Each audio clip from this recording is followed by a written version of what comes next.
Ya, Assalamualaikum warahmatullahi wabarakatuh, pemirsa CTV. Kembali lagi dalam program talk show di hari ini. Nah, seperti yang Anda lihat bahwa kami sedang berada di salah satu warung kopi di Kota Banda Aceh ya. Tentu sedikit kita akan ngobrol-ngobrol terkait pengawasan lalu lintas ya dari Dinas Perhubungan Kota Banda Aceh ya. Sengaja kita memilih warung kopi karena kita mau ngobrol santai nih Pak ya. Ngobrol santai ya. Nah, tapi topik yang kita angkat ini juga tentunya untuk ketertiban masyarakat, ketertiban untuk bersama ya. Nah, topik yang kita angkat itu pengawasan lalu lintas. Nah, seperti apa sih pengawasan lalu lintas di Kota Banda Aceh, dan sejauh ini rambu-rambu yang sudah dipasang di jalan-jalan itu apakah sudah dilaksanakan dengan baik ya? Dan mungkin adanya pelanggaran-pelanggaran, sanksi apa yang diberikan. Nah, kita akan bahas bersama hari ini ada Bapak Akil Perdana SHMH, merupakan Kabid Pembina dan Pengawasan Keselamatan Dishub Kota Banda Aceh. Assalamualaikum Bapak. Waalaikumsalam warahmatullahi Baik, terima kasih sudah berkenan kita wawancarai, kita tanya ini Pak ya. Boleh, silakan. Kemudian di samping Pak Akil ada Pak Muflizal SH. Assalamualaikum Bapak. Waalaikumsalam warahmatullahi wabarakatuh. Dan beliau juga merupakan Kabid ya, ini tapi Kabid Lalu Lintas dan Angkutan Darat, darat ya, atau disingkat dengan LLAJ. Nah, oke.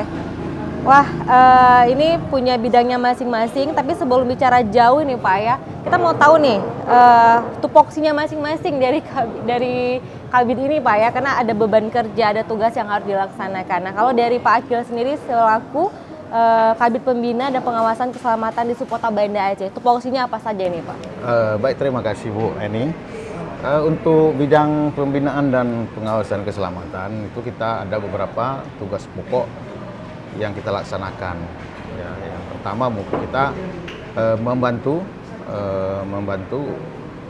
untuk mengawasi rambu-rambu, terutama rambu-rambu yang berhubungan dengan keselamatan. Nah, kita contohkanlah rambu-rambu larangan parkir, kemudian rambu-rambu larangan berhenti, kemudian juga parkir di sembarang tempat. Parkir sembarangan tempat. Nah, kemudian untuk tugas fungsi selanjutnya adalah memberikan pembinaan kepada masyarakat, khususnya masyarakat usia sekolah pelajar. Kami memberikan sosialisasi ke sekolah-sekolah bahwa pentingnya menjaga keselamatan di jalan dan mematuhi aturan rambu-rambu lalu lintas. Nah, mungkin itu ada beberapa lain fungsi lain, mungkin juga ada rekayasa lalu lintas dan sebagainya. Mungkin itu. Oke, baik. Memang lebih kepada pengawasan terhadap rambu-rambu yang berhubungan dengan keselamatan. Ya. Salah satunya tadi ada seperti larangan parkir di sembarangan tempat. Ya, karena juga menyangkut ketertiban juga nih Pak ya. Benar. Oke, kemudian bagaimana terutama juga tadi siswa sekolah ini ya, menarik nih Pak ya, karena juga siswa sekolah juga sudah menggunakan kendaraan dan mereka juga sebenarnya harus tertib ya, harus tahu juga rambu-rambu lalu lintas apa yang mungkin dengan lambang-lambangnya. Nah, itu menjadi seperti salah satu pelajaran juga ini Pak ya di PS. Itu saya ingat sekali waktu SD ya. Kalau S ataupun P tandanya apa dan sebagainya, nanti ada panah kiri, panah kanan ya. Nanti saya akan tanya lebih jauh tentang itu ya. Baik. Nah, sekarang coba saya beralih ke Pak Muflizal. Ini tadi Kabid Lalu Lintas dan Angkutan Darat Pak ya. Nah, ini artinya lebih ke rambu-rambunya sendiri tadi. Kalau dari Pak Akil dari segi pengawasannya, sementara dari Pak Muflizal dari segi rambunya sendiri ya, tanda-tanda rambu itu tanda ini Pak ya, tanda-tanda yang memang dipasang di pinggir-pinggir jalan. Nah, ini tupoksinya seperti apa Pak? Ya, terima kasih Bu. Mungkin kami di bidang LLAJ itu kami lebih fungsinya koordinasi dan pengawasan untuk mendukung pengawasan yang kerja di bidangnya Pak Akil. Kami juga di bawah kami juga mendukung kinerjanya dari pihak Lantas sendiri, yaitu misalnya di bawah bidang LLAJ itu kami mempunyai suatu ruangan pusat kontrol, yaitu yang memang di persimpangan lampu persimpangan di kaki-kaki simpang di trafik lalu lintas itu kita ada ATCS, Area Traffic Control System. Jadi fungsi area traffic control system itu untuk berfungsi mendukung kerja lapangannya lantas. Nah, kami di Disub lebih menyupport dalam bentuk mungkin rambu, mempermudah kinerjanya lantas, mungkin ya traffic light-nya, lampu merah, kuning, hijau itu di bawah fungsi kami. Habis itu fungsi pengawasan secara elektronik, yaitu yang ada kamera-kamera yang ada di persimpangan lalu lintas. Mungkin demikian. Oke, jadi harus perhatikan juga nih ya, setiap ada persimpangan yang ada traffic light-nya itu, betul. ada beberapa kamera, Iya, nah betul. yang itu akan memantau ini Pak Iya. ya. Akan memantau bagaimana para pengendara ini ya menggunakan fasilitas jalan raya, apakah mereka sudah tertib dan sebagainya. Nah ini bahwa sudah dijelaskan sangat sangat pemirsa di rumah juga tahu ya dari rambu-rambu itu sendiri. Betul. Tapi juga saya mau tanya lebih jauh lagi, mungkin ada beberapa rambu-rambu ini juga semakin seperti sosialisasi juga nih Pak ya untuk pemirsa di betul. rumah ya. Ini tandanya apa, ini harus apa. Nah mungkin bisa Pak jelaskan ini Pak tentang rambu-rambu apa saja yang betul-betul sangat perlu diperhatikan saat berkendara itu Pak. Ya, makasih Bu. Mungkin kalau di persimpangan, mungkin itu kita kan ada rambu-rambu. Ada satu persimpangan misalnya di simpang 4, itu kita tidak menempatkan rambu-rambu kiri langsung. Itu bagi masyarakat pengendara itu tidak dibolehkan untuk menerobos. Tapi ada di persimpangan-persimpangan kita mendapatkan arah tanda ke kiri, tapi dengan tanda ikuti isyarat lampu. Nah, jadi itu ada beberapa memang sistem rambu-rambu itu memang untuk menyupport, untuk mendukung keselamatan. Nah, misalnya rambu-rambu dilarang parkir kecuali roda 4. Nah, berarti roda 2 tidak diperbolehkan parkir. Nanti ada rambu-rambu yang memang misalnya di Pasar Aceh, ada rambu-rambu yang memang dilarang parkir, tanda rambu-rambu dilarang parkir, tapi ada penjelasannya di bawah. Ada penjelasannya dibolehkan mungkin untuk kendaraan roda 2. Khusus roda 2. Ya, jadi memang fungsi rambu-rambu itu memang untuk ketertiban umum juga. Supaya fungsi Pak Akil di saat pengawasan juga mempermudah.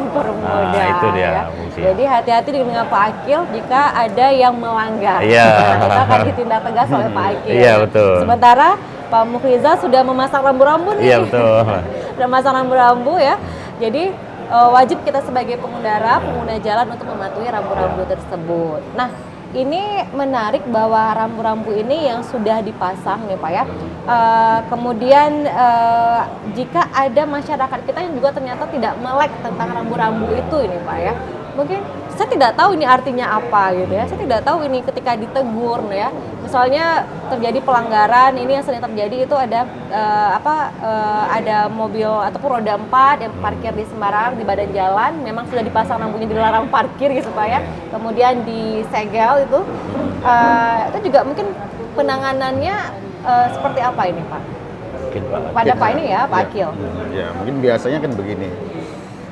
Kita memang selama ini masih terus melakukan sosialisasi.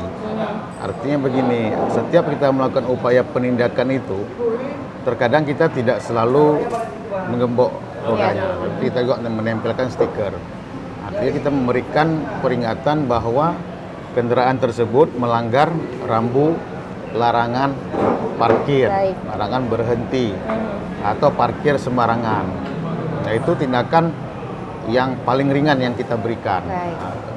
Ada juga nanti di saat lain waktu kalau kita anggap pelanggarannya itu sudah berulang-ulang di tempat yang sama, maka kita lakukan tindakan gembok roda ya, bersama dengan Satuan Kepolisian Lalu Lintas Polresta Banda Aceh dan juga Ditlantas Polda Aceh.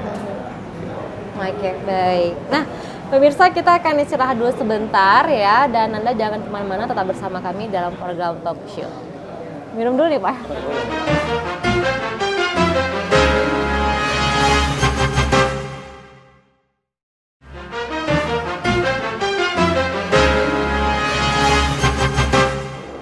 Baik pemirsa, terima kasih Anda masih bersama kami dalam program talk show, dan saya akan lanjutkan lagi bincang-bincang santai kita mengenai pengawasan lalu lintas di Kota Banda Aceh. Dan di sini bersama kabit-kabit dari Dinas Perhubungan Kota Banda Aceh, ada dari Kabit Pembinaan dan Pengawasan Keselamatan di Sub Kota Banda Aceh, dan ada Kabit Lalu Lintas dan Angkutan Darat. Nah, tadi masing-masing sudah menjelaskan tupoksinya ini, ya. Punya cara kerja sendiri, punya tujuan sendiri, ya.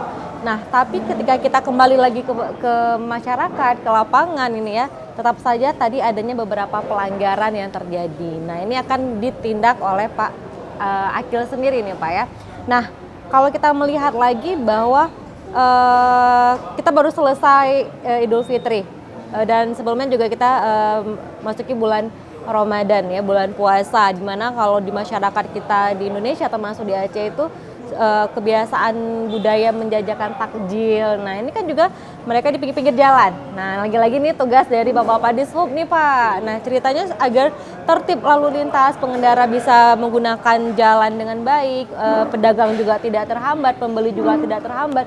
Mungkin apa ini yang sudah dilakukan kemarin di bulan Ramadan kemarin oleh pihak Dishub Kota Banda Aceh sendiri ini Pak? Untuk bulan Ramadan kemarin ya, seperti tahun-tahun sebelumnya, ya kita menempatkan lebih kurang mungkin 70 personel di masing-masing titik kuliner. Ya, fungsinya adalah untuk mengatur dan mengantisipasi terjadinya kemacetan barangkali atau terjadinya hambatan lalu lintas. Yeah. Jadi tiap-tiap simpang yang ada di titik kuliner itu kita tempatkan petugas. Seperti tadi kita sebutkan di simpang Kunge barangkali kita taruh petugas, di Garuda, ex Garuda kita taruh petugas, kemudian di Jalan Syahkola kita taruh petugas. Ya, fungsinya itulah untuk mengatur, menata bagaimana para pengunjung tadi memarkirkan kendaraannya, sehingga kendaraannya bisa terparkir dengan rapi, pengunjungnya bisa dengan mudah belanja di pasar-pasar kuliner. Nah, itu yang sudah kita lakukan. Kemudian untuk setelah selesai Ramadan, kita juga berupaya untuk membenahi kembali terutama tempat-tempat yang memang jadi pusat kuliner di saat Ramadan. Itu mungkin masih ada rak-rak jualan yang memang ditinggalkan oleh pemiliknya, dan itu kita berikan imbauan kepada pemiliknya untuk segera memindahkan, jangan di badan jalan lagi, karena kegiatan kuliner sudah selesai dan itu sudah kita lakukan juga sebagai upaya kita antisipasi supaya lalu lintas itu tertib dan lancar. Nah, mungkin itu yang bisa kita lakukan untuk mengantisipasi kemacetan selama bulan suci Ramadan. Nah, juga di malam hari juga kita bekerja sama dengan Satlantas Polresta Banda Aceh, khususnya di malam H-7 menjelang Idul Fitri itu malam kan pusat perbelanjaan kita kan padat dikunjungi. Apalagi sejak ada musibah di pusat perbelanjaan Suju ya, barangkali pusat perbelanjaan shopping center Pasar Aceh, kemudian Plaza Aceh, Matahari, itu mungkin lebih terkonsentrasi masyarakat ke tempat-tempat itu. Di situ juga kita tempatkan petugas sampai di pukul 00 itu kita tempatkan petugas. Pada saat lalu lintasnya sudah mulai renggang, baru kita selesai bertugas. Itu kita lakukan H-7 sampai malam Idul Fitri. Nah, akhirnya memang ada dilakukan pengawasan ini Pak ya, di bulan Ramadan ada, di menjelang Idul Fitri juga ada. Nah, tapi ini juga terkait dengan fungsinya. Ternyata juga di sini di Sub Kota Banda Aceh menggandeng pihak di lantas ini Pak. Nah, mungkin hubungan sinergi kerjanya seperti apa ini Pak dengan di lantas sendiri? Terima kasih Bu. Alhamdulillah untuk tahun ini semenjak mungkin ya saya karena kebetulan baru. Alhamdulillah dari pertama kita bulan Ramadan sampai H-7 sebelum Hari Raya, Alhamdulillah kita mendapatkan support yang paling besar dari pihak Lantas Polresta Banda Aceh. Itu alhamdulillah kita tanpa ada surat, kita cuma modal koordinasi lewat WA saja, tapi dukungan yang mengalir ke kita itu betul-betul memang support yang menjadi penyemangat bagi kami di Sub. karena nggak semua fungsi yang ada di jalan itu bisa kami kerjakan melalui Dinas Perhubungan. Jadi dari H7, H-7, Kasat Lantas langsung turun ke lapangan, menyupport kami, memberikan personil, mendukung dalam kelancaran, menutup jalan sampai malam pembersihan. Di malam hari raya besok salat Idul Fitri, Jalan Ponorogo, Jalan Kiai Haji Ahmad Dahlan itu langsung kita tutup di jam 12 untuk pembersihan oleh Dinas Kebersihan supaya pelaksanaan salat Idul Fitri paginya lebih nyaman bagi masyarakat di Kota Banda Aceh. Oke, terlaksana kemarin Pak ya dengan Alhamdulillah. sangat efisien dan sangat efektif ya, sehingga ibadah dilakukan juga nyaman ya, dan masyarakat Kota Banda Aceh juga bisa merasakan menggunakan jalan untuk fungsi-fungsi yang lainnya juga ternyata menghadapi untuk Hari Raya Idul Fitri ini. Nah, tadi di Lantas juga banyak membantu. Nah, tadi kan kita bicara tentang ada sisi room ini Pak ya, kalau dari Dishub sendiri ini. Betul. Apa sih itu Pak sisi room itu sendiri? Sisi room itu pusat kontrol yang terintegrasi dengan ATCS yang ada di kaki persimpangan yang ada di Banda Aceh. Misalnya kita kaki persimpangan trafik lampu merah itu misalnya ada di Simpang 4, di Simpang 3, di Simpang Dodik, di Simpang Ketapang, di Simpang 5. Itu semua bisa diakses karena ATCS-nya terintegrasi ke ruang sisi room yang ada di Dinas Perhubungan Kota Banda Aceh. Jadi kami bisa melihat, memantau dan merekam aktivitas masyarakat yang terlibat di semua kaki persimpangan traffic control itu secara menerus selama 24 jam. Jadi apapun kejadian di kaki persimpangan, misalnya ada laka lantas, ada begal, kami bisa memberikan data kepada dinas terkait untuk penanganannya. Oke, nah itu fungsi dari sisi room itu Pak ya, merekam semua aktivitas berkendara masyarakat yang dititipkan di kaki-kaki traffic light ini. Iya, traffic light. Ya, di setiap persimpangan yang ada di Kota Banda Aceh. Nah, sering digunakan jika ada misalnya pelanggaran lalu lintas, laka lantas. Termasuk menegur. Menegur kendaraan roda 4 mungkin menginjak lokasi yang memang diperuntukkan untuk kendaraan roda 2. Ya mungkin kita hari ini saya menyampaikan kepada tim yang ada di ruang kontrol, mungkin yang kita memberikan aba-aba itu Pak ya, tiba-tiba ada keluar suara gitu ya. Kita nggak menegur, nah, mungkin itu langsung dari dishub. Langsung itu nggak dalam bentuk rekaman, itu langsung personal. Jadi cuman kita mungkin bahasanya karena kita kearifan lokal secara Islam, mungkin kita nggak buat kayak Bandung, kita nggak buat kayak Surabaya, mungkin negurnya secara mental atau apalah, karena kita masih melihat kearifan lokal kita. Kita bumi syariah Islam, kita mungkin menegur ya secara pantas lah. Baik, ya jadi jangan sampai ditegur ini Pak ya, melalui suara ataupun voice yang keluar ya, karena memang dipantau langsung ya Pak ya. Oke, nah sebenarnya jadi keunikan sendiri juga ya saat menunggu traffic light menuju ke lampu hijau ya, ada aba-aba ya, ada peringatan-peringatan ya. Tapi kalau diaktifkan juga tidak masalah sepertinya ini Pak ya. Di Banda Aceh. Aktif, Banda Aceh aktif. Tapi dengan ketentuan-ketentuan masih melihat kearifan lokalnya di sini. Oke.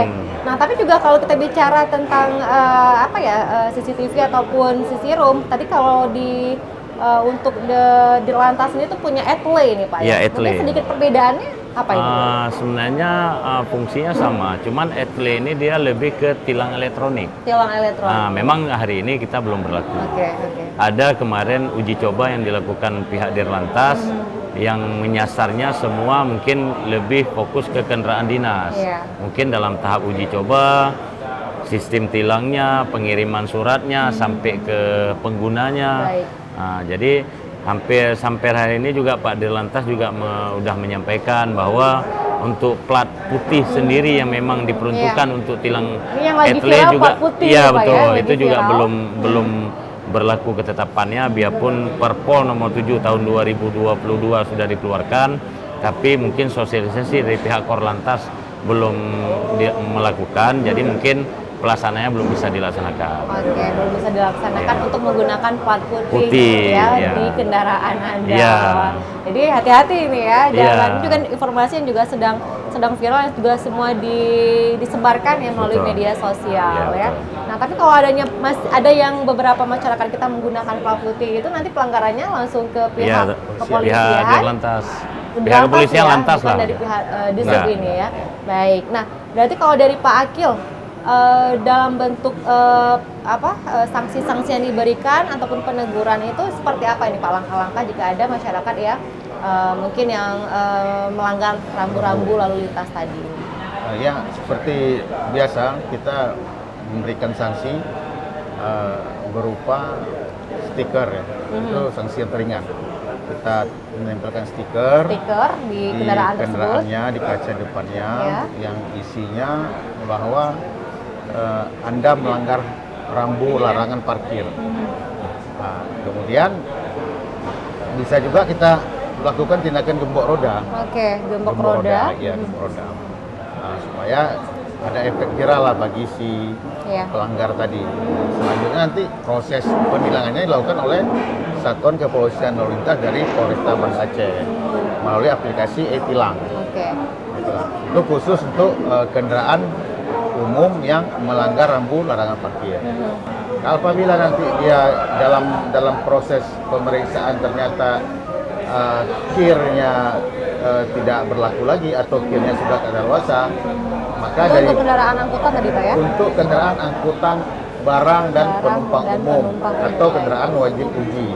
Sedangkan kendaraan umum dan pribadi kan tidak wajib Iya, kir. baik. Itu hanya kendaraan angkutan barang dan penumpang umum. Itu kan kita proses juga secara proses pelanggaran lalu lintas. Ada yang kita kirimkan ke pengadilan negeri untuk dilakukan sidang pelanggaran lalu lintas. Itu khusus tapi untuk mobil angkutan barang dan angkutan penumpang umum. Kalau angkutan penumpang umum biasanya dia menaikkan menurunkan penumpang tidak di terminal. Dia nanti berhenti di satu tempat, kemudian dia mengambil penumpang ataupun dia menurunkan penumpang. Nah, itu kalau tertangkap tangan oleh petugas maka juga akan ditindak. Mungkin itulah upaya-upaya kita dari bidang pembinaan dan pengawasan untuk menertibkan lalu lintas di Kota Banda Aceh. Selain itu juga kita lakukan sosialisasi. Iya. Sosialisasi itu kita lakukan di sekolah-sekolah. Sekolah-sekolah. yang- Sasarannya sekolah nih Pak ya? Sasarannya untuk saat ini yang sudah kita lakukan di sekolah menengah pertama. Sekolah menengah pertama itu karena kita beranggapan anak-anak kita generasi muda ini nantinya mereka akan menjadi pengemudi-pengemudi baru atau calon-calon pengemudi baru. Dan tentunya ini kan penting. Ini Ya. penting untuk kita cerdaskan mereka, kita berikan masukan kepada mereka bahwa membawa kendaraan itu harus memperhatikan keselamatan. Baik. Karena keselamatan itulah yang paling penting dalam berkendaraan itu. Nah, mungkin dalam semua aspek yang namanya keselamatan itu kan yang utama. Ya, Ya. betul. Mungkin kita harus membiasakan itu. Kalau kita udah menganggap keselamatan itu nomor satu, maka mungkin semuanya akan patuh. Iya. Patuh berlalu lintas, patuh berkendaraan. Jadi kita lakukan upaya-upaya dini melalui anak-anak usia sekolah tadi. Sekolah menengah pertama. Nah, mungkin itu yang sudah kita lakukan untuk bidang pembinaan dan pengawasan. Rasa demikian. Ya, jadi sasarannya itu adalah tadi siswa sekolah. gitu Ya, siswa sekolah. Oke, memang di usia sekolah itu juga sangat labil nih Pak ya, apalagi berkendara ya. Nah, dan mereka kan calon pengemudi yang Calon akan datang. pengemudi yang akan Begitu dia datang. genap 17 tahun, Baik. maka dia udah dibolehkan membuat surat izin mengemudi. Iya. Tentunya ini kan masa-masa remaja ini kan masa-masa yang paling riskan ya. Iya. Dari segi mungkin keakuannya, dari segi mungkin Betul. mental psikologinya. Iya. Ya kan, anak mulai besar lah kan. Nah, Masih mereka ingin harus menang sendiri. harus ya dengan segala aspek psikologisnya, maka kita selalu berupaya memberikan masukan atau motivasi kepada adik-adik kita itu agar bisa lebih tenang, lebih tenang, saya lebih dia lebih santai dalam berpikir, dalam karakter, terutama kalau dia lagi mengemudikan kendaraan. Baik. Nah, itulah kita selalu kasih masukan bahwa penting sekali.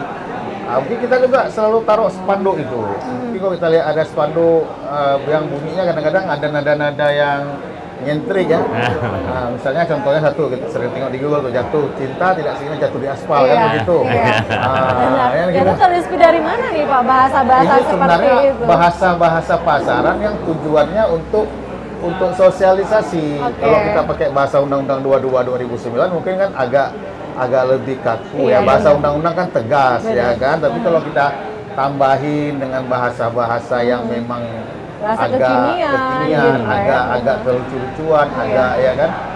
Nah, ya macam-macam kita buat komunikasi dengan Contoh Rossi aja jatuh, apalagi kamu.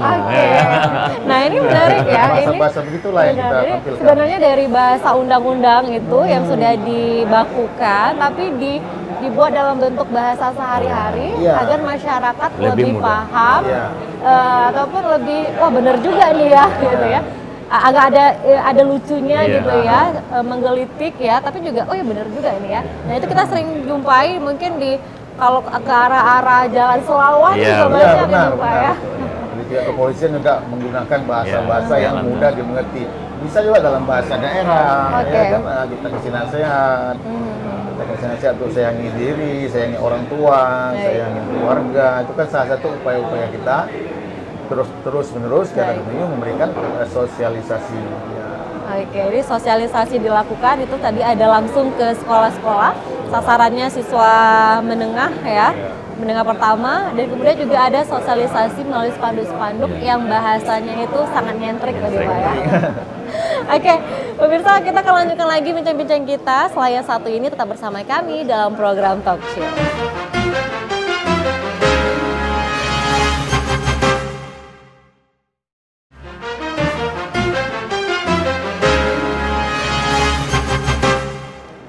Terima kasih pemirsa, Anda masih bersama kami dalam program Talk Show dan saya masih dua narasumber saya, Bapak-bapak dari Dispota Banda Aceh yang masih setia menemani ya ngobrol santai ini.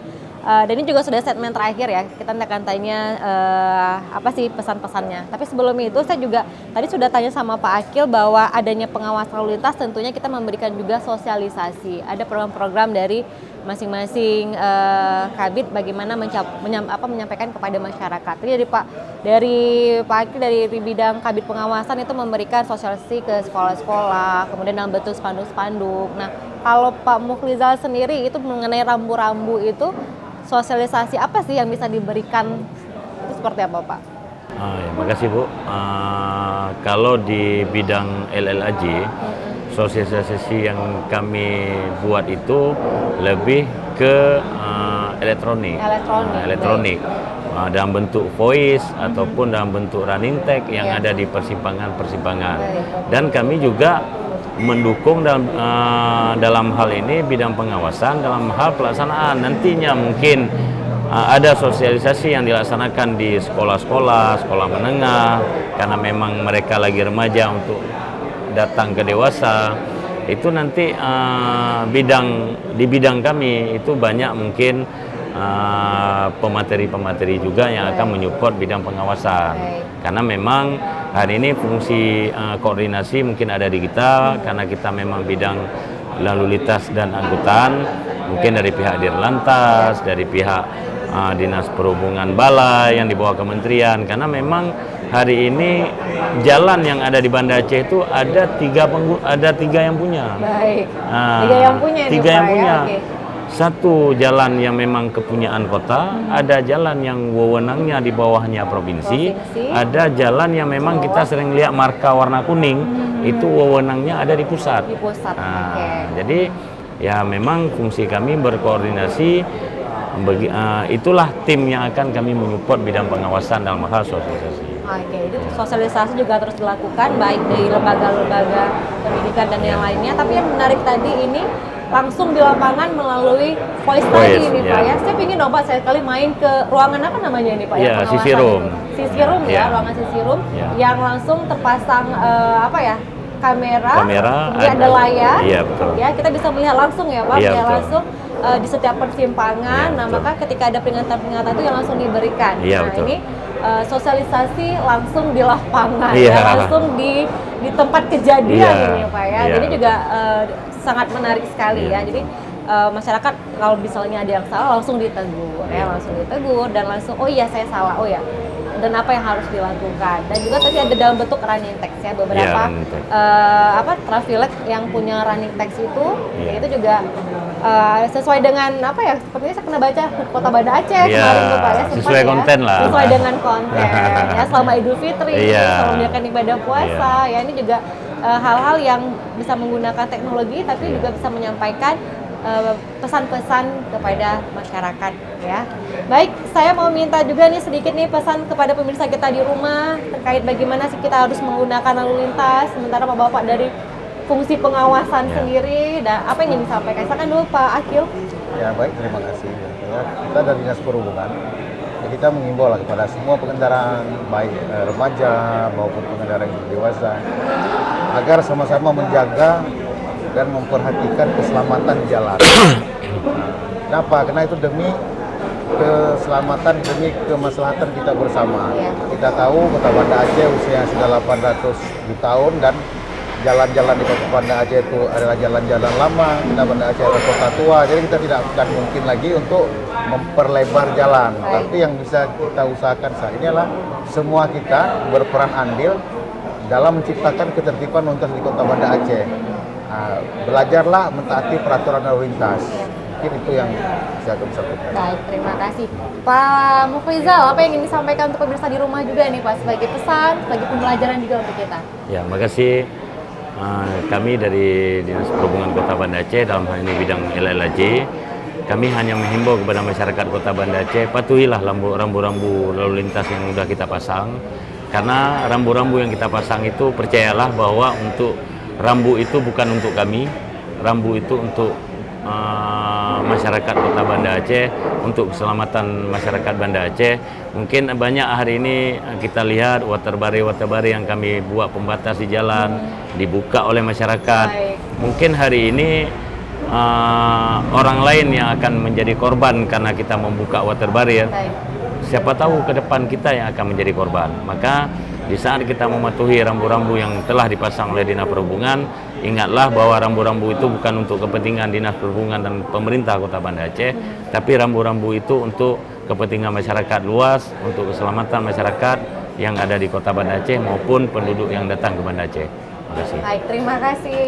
Dan pemirsa, demikian bincang-bincang kita. Semoga yang kita sampaikan hari ini bersama Disub Kota Banda Aceh ya dapat menjalankan tugasnya dengan maksimal ya, menertibkan lalu lintas, melakukan pengawasan ya, dan masyarakat Kota Banda Aceh juga masyarakat di luar Kota Banda Aceh menghuni Banda Aceh juga sudah selayaknya bijak ya untuk mematuhi rambu-rambu lalu lintas. Baik, saya Feni mohon pamit. Wassalamualaikum warahmatullahi wabarakatuh.